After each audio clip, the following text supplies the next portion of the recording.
आप उसे महीनों में और दिनों में लोगे। क्यों? क्योंकि आप परमेश्वर के हार्ट को समझ चुके हो, आप परमेश्वर के दिल को समझ चुके हो।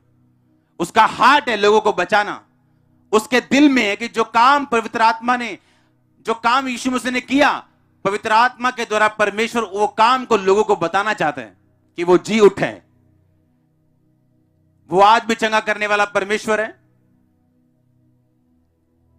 वो मुर्दों में से जी उठा, वो एकमात्र परमेश्वर है, वही जीवित परमेश्वर है। और जो कलीसिया इस काम में, इस दर्शन में परमेश्वर के साथ होती, पहले हीलिंग लेती, पहले डिलीवरेंस लेती, उसका घर डिफरेंट होगा, उसका घराना बचाया जाएगा, वो सारी ब्लेसिंग ऑटोमेटिकली अपने आप उसकी लाइफ में एंटर करना शुरू करती, क्योंकि उसने परमेश्वर के हार्ट को पकड़ लिया। कितने मेरी बात को समझ रहे हैं? एक बंदा यहां बैठा हुआ है, उसे अपने फाइनेंस की चिंता है। एक सिस्टर यहां बैठी है, उसे अपनी बीमारी की चिंता है। एक बंदा यहां बैठा है, उसे अपने कैरियर की चिंता है। ये सारी चिंताएं परमेश्वर ने कहा तुम छोड़ दो। अगर परमेश्वर चिड़ियों को, कौओं को खिलाना जानता है, वो तुम्हें भी खिलाएगा। कहता जो फूल है उन्हें इतने अच्छे परमेश्वर कपड़े पहनाता है कि इस दुनिया का सबसे अमीर राजा सुलेमान भी ऐसे कपड़े नहीं पहन सकता था। तो परमेश्वर ने कहा वो तुम्हें क्यों नहीं पहनाएगा, तुम्हें क्यों नहीं खिलाएगा। कहता पहले उसके धर्म और राज्य की क्या करो, खोज करो। आज लोग एक चक्कर में फंस चुके हैं। वो चक्कर क्या है? सैलरी आई, सैलरी खाली।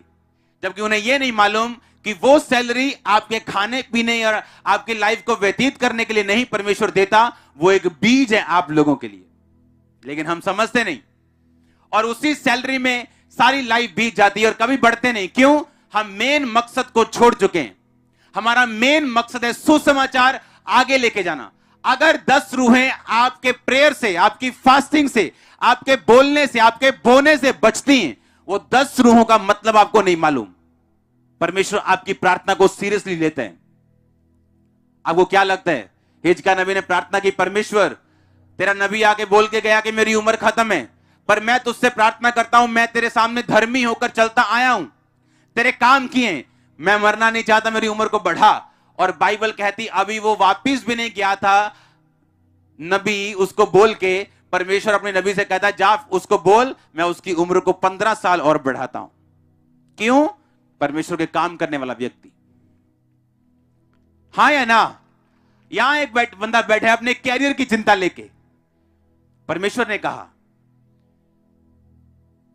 हे दुनिया के थके हारे और बोझ नीचे दबे लोगों, मेरे पास आओ, मैं तुम्हें विश्राम दूंगा। मेरा बोझ उठा लो। तुम्हारा बोझ भारी और मेरा बोझ क्या है? हल्का है। अपना बोझ मुझे दे दो और मेरा बोझ तुम उठाओ। मुझसे सीखो क्योंकि मैं मन में नम्र और दीन हूं। अगर आपका बोझ सुसमाचार बन जाए, परमेश्वर का काम बन जाए, तो आपका बोझ परमेश्वर का बोझ होगा। वो आपको हील करेगा, फाइनेंशियली ब्लेस भी करेगा, क्योंकि वो देख रहा है कि आपके फाइनेंस से रूहें बच रही, वो देख रहा है आपके शरीर से आप सुसमाचार को दे रहे हैं, वो देख रहा है आप अपनी मेहनत से, अपने एफर्ट से परमेश्वर के कामों को कर रहे हैं। वो आपकी हेल्प करेगा, आपकी मदद करेगा, शैतान को डांटेगा, कर्सिस खत्म करेगा और बाहर निकालेगा आपको। क्या फेथ है हमारे अंदर? मैंने कहा क्या विश्वास है हमारे अंदर? आपको इस वचन पे चलना है। वो कलीसिया दरिद्र नहीं थी। क्यों दरिद्र नहीं थी? बोने की आदत थी। आपको लगता है अगर एक घर बेच के उन्होंने चर्च को दे दिया तो वो बेघर हो गए? नहीं, उन्होंने एक बेचा, लेकिन मिले कितने ये आपको मालूम नहीं। एक चीज को बोया लेकिन मिली कितनी आपको मालूम नहीं।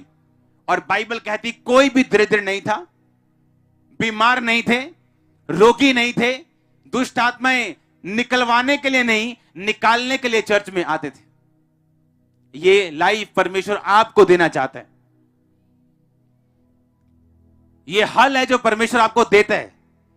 ये आपके फाइनेंशियल ट्रबल का हल है, ये आपकी गरीबी का हल है, ये आपकी बीमारी का हल है, ये आपके दुष्ट आत्मा से पीड़ित होने का, उससे आजादी का हल है जो पीड़ित है आप दुष्ट आत्मा से। अगर आप अपनी लाइफ को सुसमाचार के लिए दे देंगे, वो आपको हील करेगा। देखा प्रेरितों के ऊपर सामर्थ्य थी, बड़ी संख्या में लोग कलीसिया में मिलते थे। अपोस्टल अंकुर नरूला जी की लेटेस्ट वीडियो और साथ ही परमेश्वर के वचनों को ग्रहण करने के लिए हमारे YouTube चैनल को सब्सक्राइब जरूर कीजिए। साथ ही इस वीडियो को भी लाइक कर दीजिए। परमेश्वर आपको आशीष दे। God bless you.